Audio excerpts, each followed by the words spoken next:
All right, so here's the thing. I've done a lot of shady stuff in my life, but this one this one sticks with me because it was calculated, cruel, and somehow elegant. It all started in the world of corporate competition where deals are made over handshakes and smiles, but the real action happens behind closed doors. I was working for a mid-sized tech company and we were always on edge about one particular competitor. Let's call them Riverton. They were small, scrappy, and just naive enough to think they could beat us fair and square. I had been keeping tabs on them for months, learning about their finances, their investors, and their desperation to grow. One day, an opportunity landed in my lap.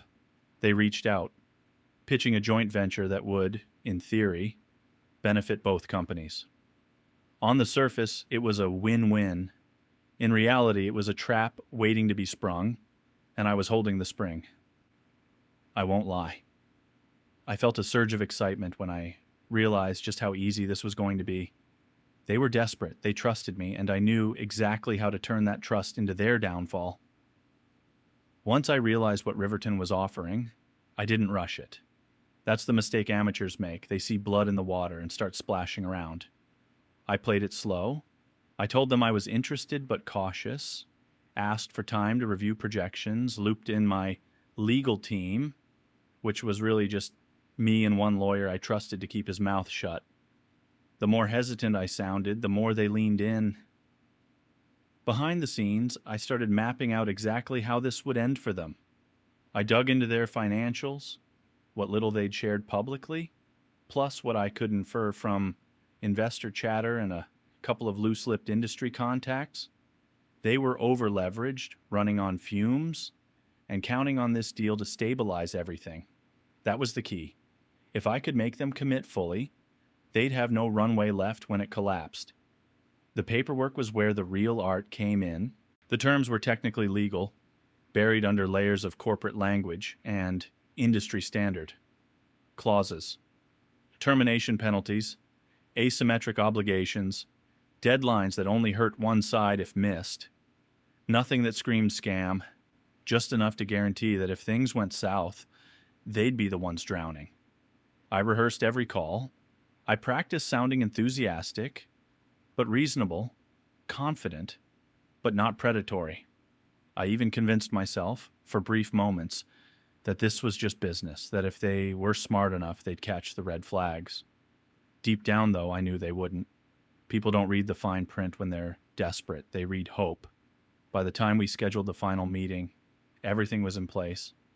All that was left was to sit across from them, smile, and sign. The day we finally met in person, I remember noticing how nervous they were. Not scared. Hopeful nervous. The kind where people overcompensate with smiles and jokes because they need this to work. We met in a rented conference room downtown. Glass walls, fake plants, the whole serious business aesthetic. They showed up early. I showed up 5 minutes late on purpose. Their CEO, young guy, probably hadn't slept in days, shook my hand like it meant salvation. He kept thanking me for believing in them. That phrase still echoes sometimes. I nodded, smiled, told him I believed in synergy and long-term vision. I'd said those words 100 times before. They'd lost all meaning. We went through the documents line by line, or rather, they went through them. I already knew every clause, every landmine. I watched their lawyer skim sections I knew would destroy them later. I didn't rush anyone. I answered questions patiently. When something risky came up, I framed it as standard risk allocation, which technically it was, just aggressively one-sided. There was a moment, just one, when the CEO hesitated. He reread a paragraph about capital commitments, looked up at me and asked, "This won't put us in a bad spot if things slow down, right?" I could have told the truth then. I could have said, "Yes, this will ruin you." Instead, I laughed lightly and said, "If things slow down, we'll work through it together." That was the lie, the cleanest one. When we signed, I felt this strange calm settle over me. No fireworks, no dramatic rush, just the quiet certainty that the outcome was locked in. They shook hands, took photos, talked about celebrating later. I packed up my folder, already thinking 3 steps ahead. As I left the building, I caught my reflection in the glass door. I looked normal. That might have been the scariest part. After the signing, I didn't celebrate. I didn't even let myself feel the rush yet. That came later. For now, it was all about patience. I spent the next few weeks like a ghost, checking emails, making casual calls, attending meetings that had nothing to do with Riverton, all while keeping my world completely normal. You have to act normal when you've set a trap. Anything else raises suspicion. I watched them closely. At first, nothing happened. They carried on, confident they'd made the right move. I could practically see the relief in their emails and the way their staff started talking about new opportunities and strategic partnerships. It was intoxicating. There's a weird thrill in seeing someone trust you completely while you know you're about to pull the rug out from under them. Then came the small cracks. Missed deadlines, cash flow hiccups, awkward investor calls. Each one was like a quiet drumbeat, building tension. I didn't interfere directly. I didn't have to. The terms were cruelly precise, and their own overconfidence made them stumble perfectly into every trap I'd set. At night, I'd lie awake thinking about how close they were to disaster. I wasn't proud, but I also wasn't sorry. Not yet. There was a part of me that hated seeing them struggle, sure, but that was overshadowed by the thrill of watching my plan unfold exactly as intended. It felt electric, like being on the edge of something huge, knowing you're the only one holding the knife, or the lever in this case. It started with a single missed payment. Riverton's small vendor notices. They sent a terse email asking why a promised transfer hadn't arrived. Normally, that wouldn't matter, but under the terms of the agreement, missing even one tiny obligation triggered cascading penalties. I got the notification and, honestly, my stomach did a little flip. This was it. The dominoes were starting to fall. The emails started piling up fast. Their CFO, frantic, copied everyone on urgent notices. Their CEO called me personally, voice shaking, trying to mask panic with calm. I listened, nodded over the phone, offered vague reassurances. "We'll get through this," I said. "Just a minor hiccup." Every word was poison, carefully sweetened. By the end of the week, their investors were asking questions they weren't ready to answer. Rumors spread, confidence evaporated, and I sat back, watching it all unfold, amazed at how cleanly it was going. I had planned meticulously, yes, but the speed and efficiency of their collapse exceeded even my expectations. Part of me felt a dark pride.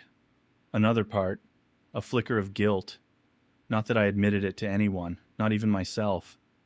I told myself repeatedly, this is business, this is just strategy. And yet, late at night, I could still hear the panic in their emails echoing in my head. It was intoxicating, terrifying, and thrilling all at once. That's when I realized this wasn't just a deal gone wrong. This was the point of no return. And from here on, there would be no stepping back. By the second week after the collapse began, the tension was palpable. Riverton's office calls started coming at odd hours. Their CEO, once cheerful and brimming with optimism, now sounded hollow, strained. I could hear it in his pauses, the way he repeated himself when explaining missed obligations. Every call felt like a performance. He desperately trying to keep composure, me carefully holding the curtain back. Their staff began whispering about layoffs, missed payrolls, and even internal panic. Investors were circling like vultures. I stayed calm, professional.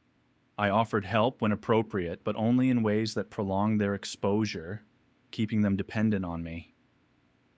Every email I sent, every meeting I attended was a tightrope walk, appear supportive, but never enough to actually rescue them. And then, an unexpected complication. One of their investors demanded an emergency review of the deal. This wasn't in the script.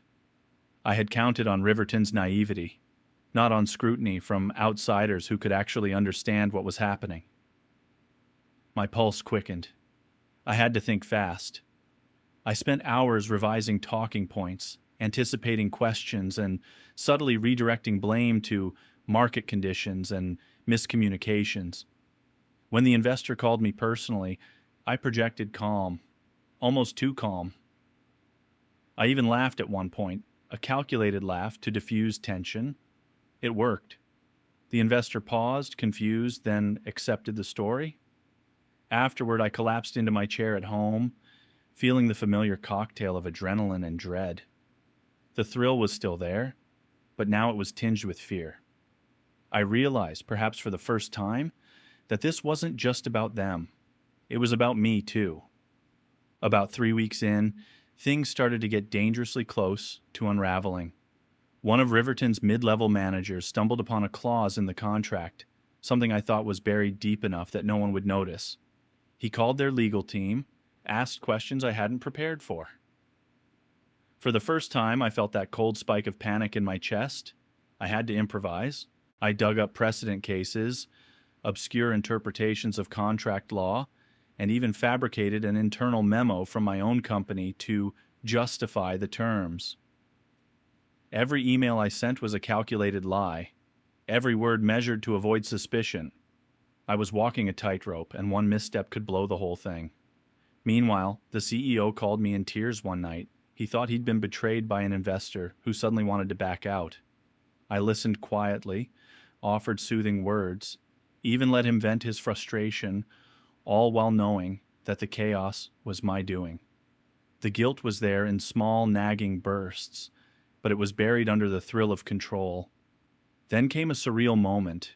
One of their employees recognized my handwriting on a document I had signed as their point of contact. It was minor, easily dismissed, but it reminded me sharply that people weren't as oblivious as I'd thought. My stomach churned as I carefully explained it away over the phone, attributing it to clerical error.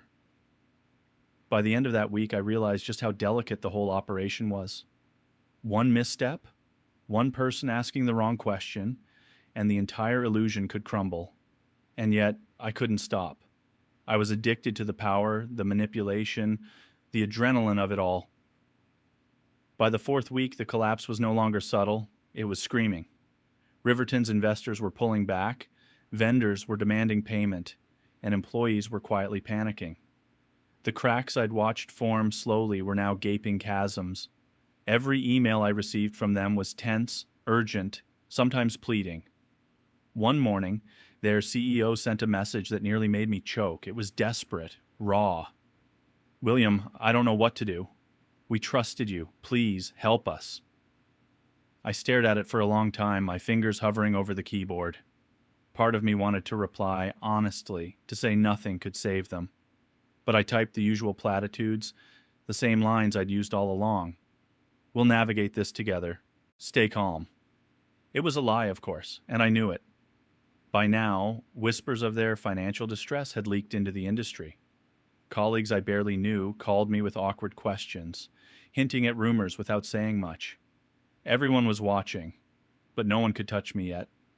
My thrill had escalated into something almost cinematic, like being in the eye of a storm, watching the chaos unfold while remaining untouched at the center. And yet a small voice in the back of my mind, the one I always ignored, was asking, what if this goes too far? What if someone figures it out? I pushed it aside. Fear, after all, was part of the game, and I had always been good at playing. It happened the morning their CEO finally stopped pretending everything was fine. I got a call that started with a low, shaking voice that didn't even try to hide panic this time. "William, we've looked through the contracts. We've run the numbers. This is a disaster. You tricked us." I leaned back in my chair, pretending to sigh in frustration, as if I were being unfairly accused. "It's business," I said quietly. "You agreed to the terms. You knew the risks." My words were cold, precise, but I wasn't entirely without emotion. Hearing someone's world collapse because of me, it hit differently in person, even over the phone. They accused me of everything: bad faith, manipulation, intentional sabotage. They threatened legal action, investors, even public exposure, and I stayed calm. I had anticipated this. I had rehearsed every counter-argument, every plausible excuse. But now, with their anger raw and palpable, I realized how high the stakes had gotten. During that call, I also noticed something strange, a flicker of respect in their voice. Not for me personally, but for the plan itself. They recognized the precision, the timing, the inevitability of it all. And that sent a shiver down my spine. Pride mixed with guilt, a dangerous cocktail. By the end of the conversation, I had placated them enough to buy time. I didn't apologize, didn't admit anything, but I could feel the momentum shifting. They were no longer oblivious. They were furious, but powerless. And that realization, that's when the thrill hit its peak. The next few days were surreal. Riverton's collapse went from a slow burn to full-blown chaos. Investors demanded answers, vendors froze accounts, and employees were quietly packing up their desks. I watched the news feeds, industry forums, even LinkedIn updates, just to see the ripple effects of what I'd set in motion. It was mesmerizing. But alongside the thrill, there was something else creeping in, a nagging, gnawing weight. Every time I imagined their CEO pacing in his office, panicked and exhausted, I felt it, an uncomfortable mix of power and guilt. Not guilt in the way society tells you to feel, but a more personal, primal awareness. I had crossed a line and I could feel it. Late one night, I couldn't sleep. I kept replaying every step, the smiles, the reassurances, the deliberate misdirections. For the first time, I wondered what would have happened if I'd shown a hint of mercy, if I'd let them off the hook when I could have. But the truth was simple. I didn't want to. I needed the control, the certainty that only came from knowing they were trapped. Still, I started noticing subtle consequences on myself. I was jumpy on calls, overly cautious with colleagues, constantly replaying potential slip-ups in my head. The thrill was still there, but it had a sharper edge now. The game I thought I controlled entirely was exacting a cost, and I was just beginning to understand what that cost was. I thought I had calculated everything, but I hadn't counted on the ripple effect. Riverton's collapse didn't just stay in their offices, it spread. Their investors began scrutinizing my own company, looking for weak spots, connections, anything that could explain the sudden failure. Rumors started circulating in the industry about shady deals, about aggressive strategies that pushed rivals over the edge. People were whispering my name. Even my colleagues started asking questions. Careful, casual questions, but questions nonetheless. One afternoon, a board member cornered me in the elevator. "Riverton, huh? Tough situation," he said casually, but the weight behind his words made me tense. I smiled, nodded, and said, "Business is unpredictable," letting the ambiguity hang. It was true enough, but I knew he was suspicious. Meanwhile, Riverton's CEO had started contacting journalists, subtly hinting at misconduct. I hadn't expected him to fight back in public, but suddenly I was watching the story grow in real time. Each headline, each forum post, sent a pulse of adrenaline and anxiety straight through me. I realized that my control wasn't absolute. The plan had worked in theory, but reality was messy, and people didn't always behave the way you expected. For the first time, I felt the vulnerability I had meticulously avoided, like standing at the edge of a cliff, knowing one misstep could send everything tumbling down. And yet, even with the fear gnawing at me, a part of me couldn't deny the thrill, the danger, the power, the chaos. It was intoxicating. I was in too deep to turn back, and I knew it. By this point, I was living in two overlapping realities.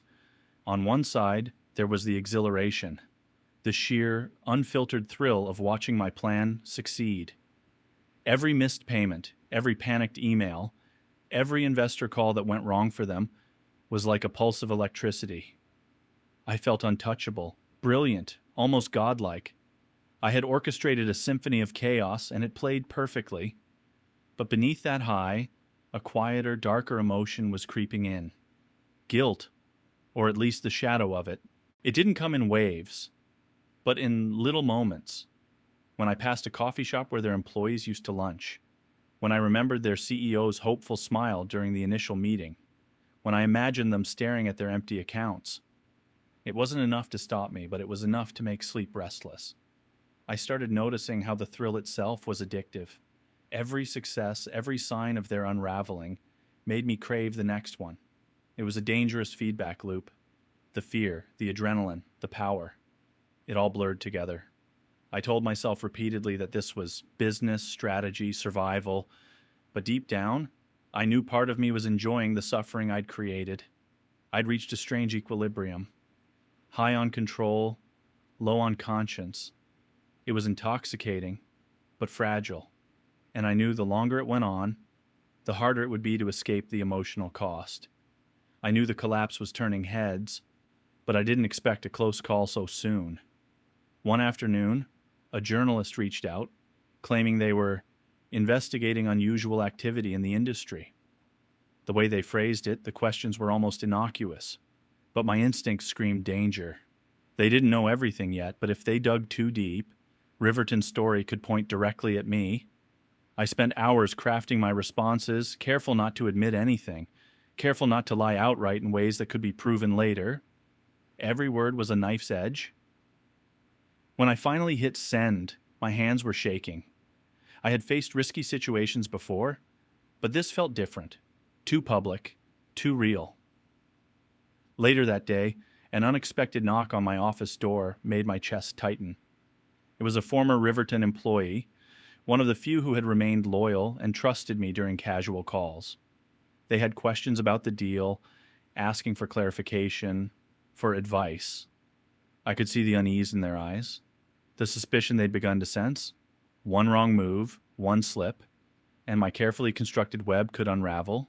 I smiled, offered calm reassurances, guided the conversation in safe directions, but the fear lingered.